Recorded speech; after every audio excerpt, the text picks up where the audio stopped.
impressive presentation by the speaker before me, sir, because this is a matter that touches the very soul of our democracy, the representation of half of our population in the hallowed halls of our parliament.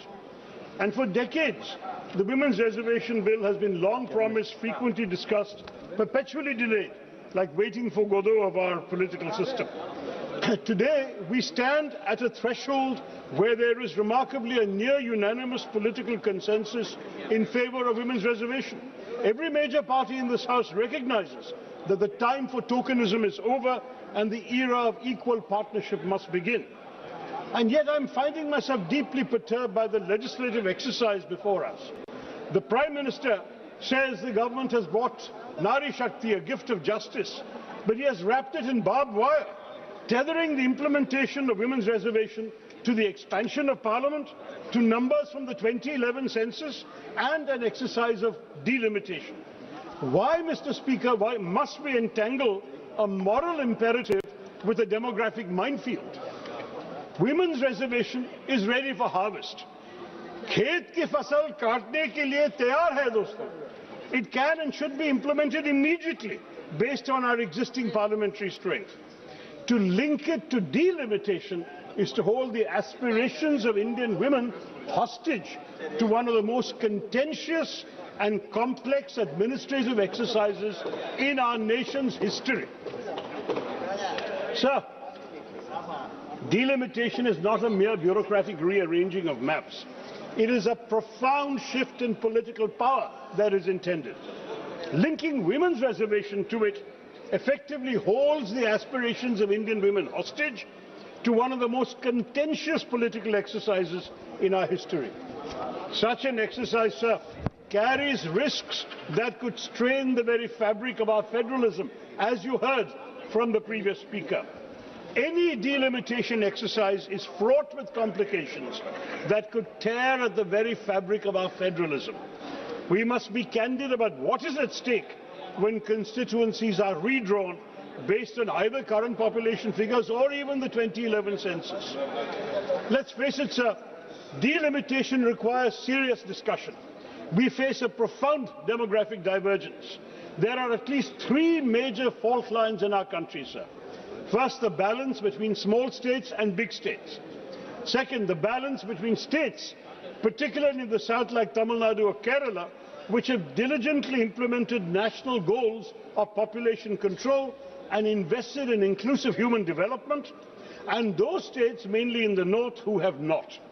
Yet in future delimitations, states that have failed to curb population growth would be rewarded with greater political weight, and we must ask if this is the message we wish to send, that governance excellence leads to political irrelevance.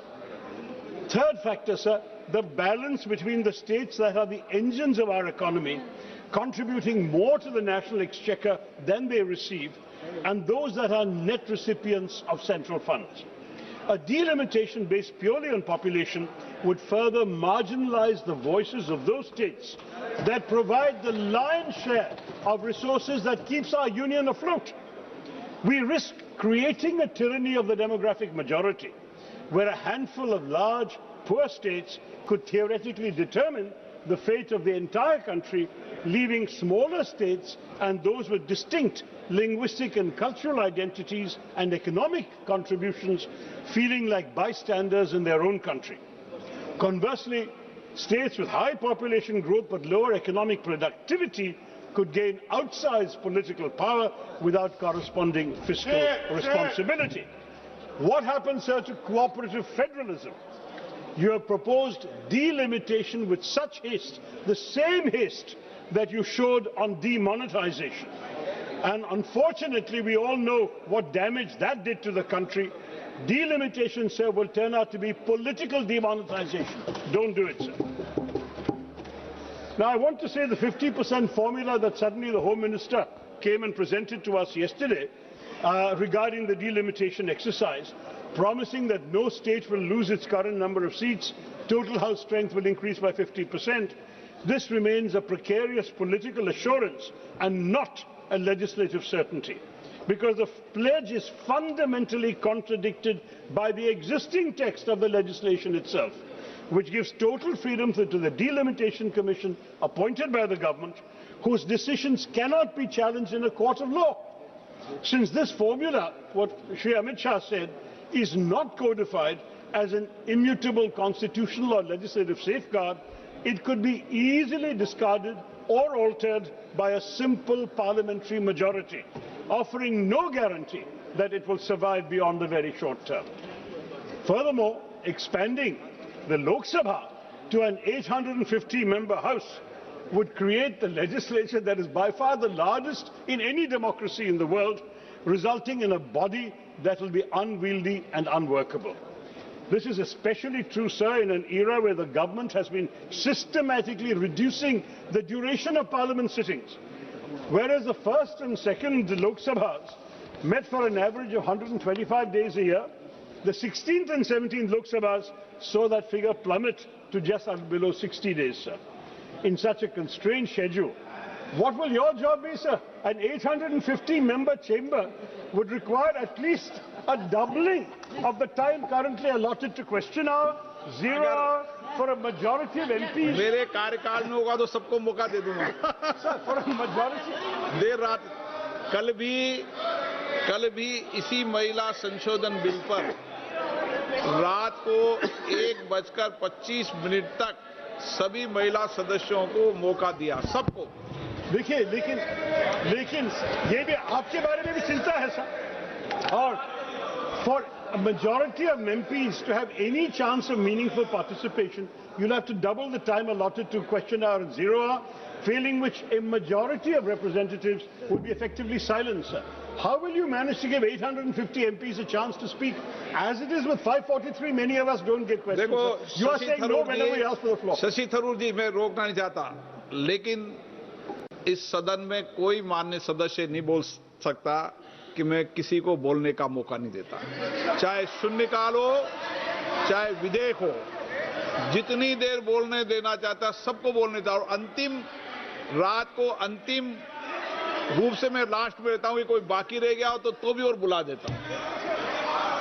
850 होते हैं, 850 होते हैं, तो आपका हाल क्या होगा मुझे पता नहीं।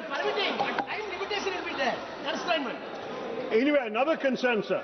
नहीं, राजा जी फर्स्ट टाइमर को विशेष रूप से बोलने का मौका देता हूं। कोई फर्स्ट टाइमर ऐसा नहीं बोल सकता कि मुझे बोलने का मौका नहीं। Sir, let me continue, sir. Another concern is while the size of the Lok Sabha is being expanded in the government's proposal, there is no corresponding proposal to increase the strength of the Rajya Sabha. Raises a serious structural concern, sir. This alters the relative balance between the two houses. In the event of a joint sitting, the significantly larger Lok Sabha would dominate the voting process, and the imbalance would also extend to the elections of president and vice president, where each MP casts an equal vote. So we are amplifying our own house and our own weight without, unfortunately, giving any heed to our colleagues in the upper house. And you can imagine, if the upper house is the chamber of states, then you can understand the concern of states that their weightage is not being respected, sir. Now, these are all problems, Mr. Speaker, that cannot be solved by a simple calculator. They require a great compromise. A historic settlement is needed in our country that ensures that no region feels diminished. And, sir, even though one of the BJP speakers had criticized me for making some suggestions from international examples, let me say there is no harm in looking to international examples where diverse unions have grappled with this exact tension. In 1787, the American framers, for example, faced a deadlock between large and small states. And so they led to what was called the Connecticut Compromise, where their solution was a bicameral legislature, a House of Representatives based on population, and a Senate where every state, regardless of size, has exactly 2 seats. So you may be a tiny state like Goa or Sikkim, and you might be a gigantic state like UP, you'd have the same number of seats in the upper house. That's one idea. I'm not saying we should adopt it, but we should discuss it. Another idea, sir, the European Parliament. They use a system of principle of digressive proportionality, where larger seats do have more seats than smaller ones. So larger states will have more MPs.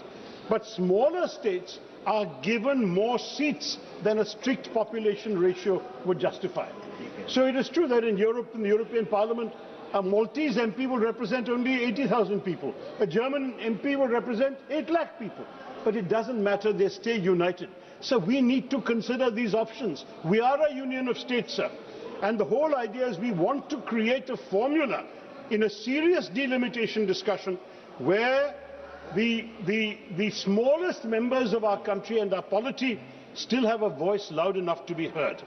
These models teach us that in a complex union, the principle of one person, one vote, one value, which has been cited by the ruling party, must be balanced with the principle of one state, one equal partner, one value in a country like ours. As India approaches a new delimitation exercise, sir, the constitutional question is whether the spirit of cooperative federalism can be preserved through a model that respects demographic reality while preventing structural domination by a few large Hindi-speaking states. Digressive proportionality would not violate constitutional democracy. It would operationalize the Constitution's deeper commitment to the Indian principle of balancing unity with diversity.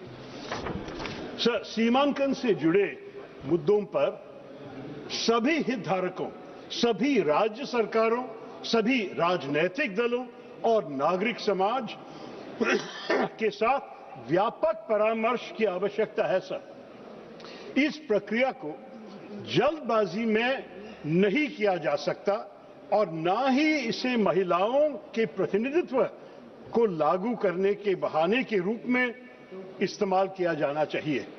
सरकार देश के निर्वाचन मानचित्र को पर्याप्त विचार विमर्श और व्यापक परामर्श के बिना क्यों पुनर्निर्धारित करना चाहेगी, ये मुझे समझ में नहीं आ रहा sir. I urge the government, therefore, to decouple these issues. Pass the women's reservation bill today, we will support it. The Prime Minister spoke with passion about Nari Shakti. Let it take effect already in the next general election, using our current seat count.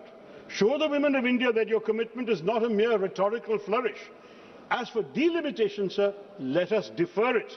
Let us constitute a formal mechanism, perhaps a JPC, sir, to debate a new federal settlement that protects the interests of all states. Let us ensure that a march towards a new India does not give us a disunited India. Let us not leave our most successful states behind. Bharatiya Ekta ke liye hame kaam karna chahiye, sir. Let us give women their due now.